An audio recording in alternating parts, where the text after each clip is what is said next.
मैं बात करूँ आप किस तरीके से इज़राइल के लिए अप्लाई कर सकते हो और कैसे आप अप्लाई कर सकते हो उसके बारे में बात करेंगे, जिससे कि आपको सही सटीक जानकारी मिले, मतलब आपको दौड़-धूप भी करना ना पड़े। देखिए दोस्तों, बहुत सारे भाई जो हैं हमारे परेशान रहते हैं कि भाई हम इज़राइल के लिए अप्लाई कैसे करें? जाना तो है इज़राइल, लेकिन कैसे जाएँ, किस तरह जाएँ, ये सब उनके दिमाग में चलता रहता है। देखिए, एक तो इज़राइल जाने के लिए सर्विस चार्ज उसका बहुत महँगा होता है, 3 चीज़ 4-4 लाख रुपए लग जाते हैं। तो उतना कोई आदमी अफ़ोर्ड नहीं कर पाते, उतना कोई दे नहीं पाते। बहुत सारे लोग दे भी पाते हैं, तो भाई वो किस तरह देते हैं वो बेचारा वही जानते होंगे। उसके बारे में बात के साथ-साथ मैं आपको बताऊँगा इज़राइल आप प्रॉपर कैसे अप्लाई कर सकते हो बिना किसी एजेंट का। हमें कैसे अप्लाई करना चाहिए, कौन-कौन से वेबसाइट है जैसे कि हम अप्लाई कर सकते हैं, जो कि अच्छी है, जो कि गवर्नमेंट के थ्रू हो और गवर्नमेंट वो देखती हो। तो पूरी जानकारी इस वीडियो में आपके साथ शेयर करने वाला हूँ, कैसे हम अप्लाई करना है, किस तरीके से हमें जाना और क्या-क्या तरीके से हम इज़राइल के लिए अप्लाई कर सकते हैं। तो चलिए वीडियो को स्टार्ट करते हैं आपका कम वक्त लेते हुए। अगर आप इसे पहले विजिट को प्यारा सा लाइक, शेयर, सब्सक्राइब, कमेंट जरूर कर लें।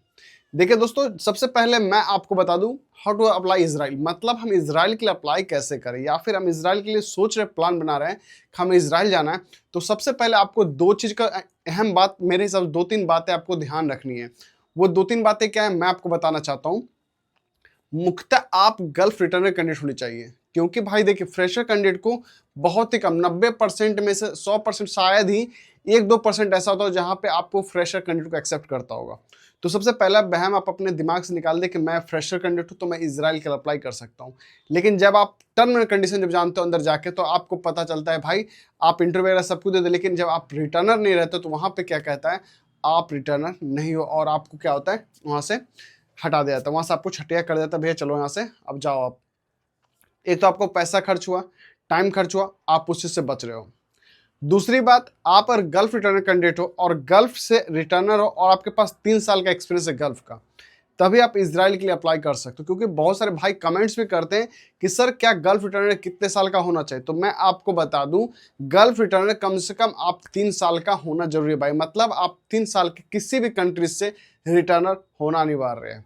साथ साथ आप देखिए कमेंट्स में आता है सर कि मैं इजराइल के लिए अप्लाई तो करना चाहता हूँ, उसके लिए उम्र क्या होगी, जैसे कि एज क्या होगा उनका।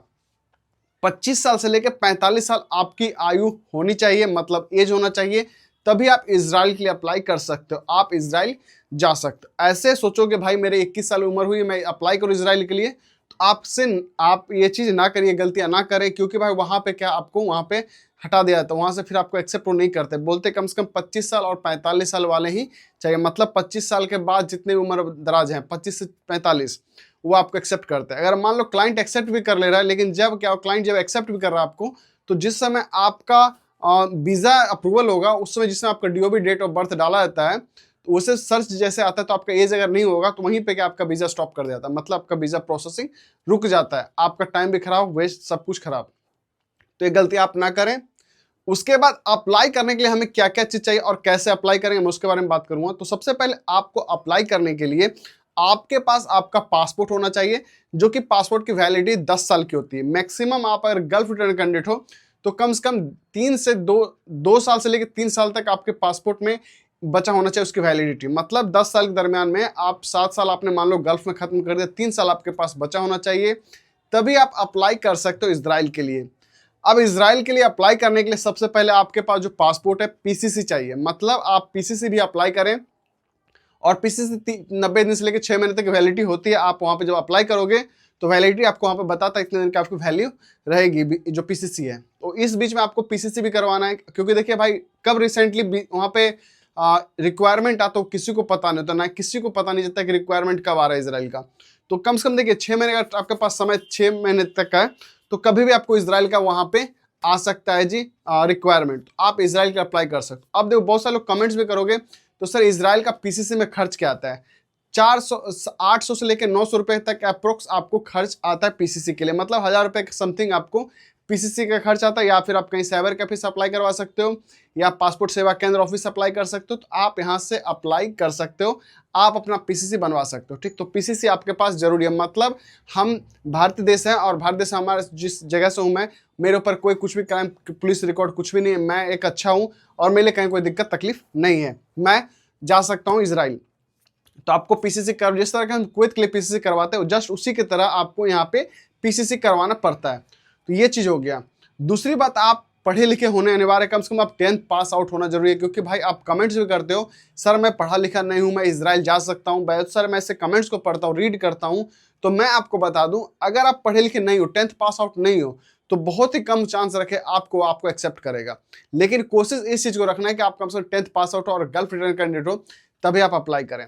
और कहीं के देखते हो ITI डिप्लोमा होना चाहिए, कहीं के देखते हो 12th पास आउट चाहिए, कहीं देखते हो आपके पास ग्रेजुएशन होना चाहिए। तो ये सब चीज डिमांड करते हैं। हाँ, मैं एक्सेप्ट करता हूँ उस जगह पे, जैसे कि आपका मेसन वर्क हो गया, आप 10th पास आउट नहीं हो लेकिन आपको इंग्लिश बोलना आ रहा है, टूटा फूटा अगर आप इंग्लिश बोल ले रहे हो, तो आपको वो एक्सेप्ट कर सकते हैं। ये भी चीज देखने को आता है।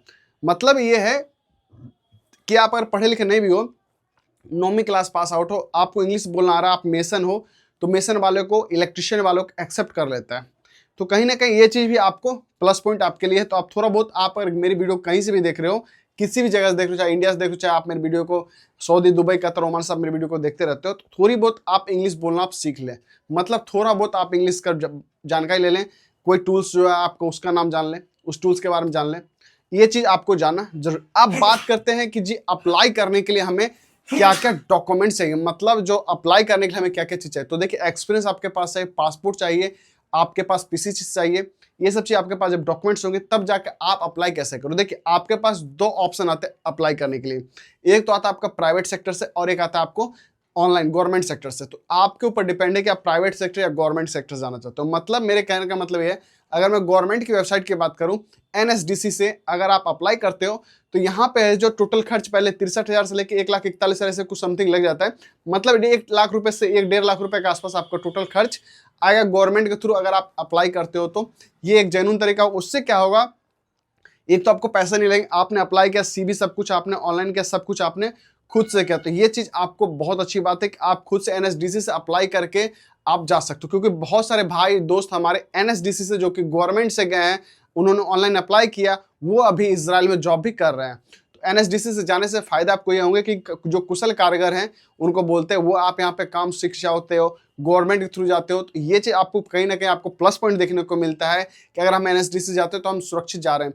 यानी कि NSDC कहने का मतलब है सरल जाओ और सुरक्षित जाओ। मतलब आप सही से जाओ, अच्छे से जाओ, कहीं कोई दिक्कत देखने को नहीं मिलेगा। अगर आप NSDC की ट्रेनिंग करके जाते हो तो बहुत बढ़िया बात है।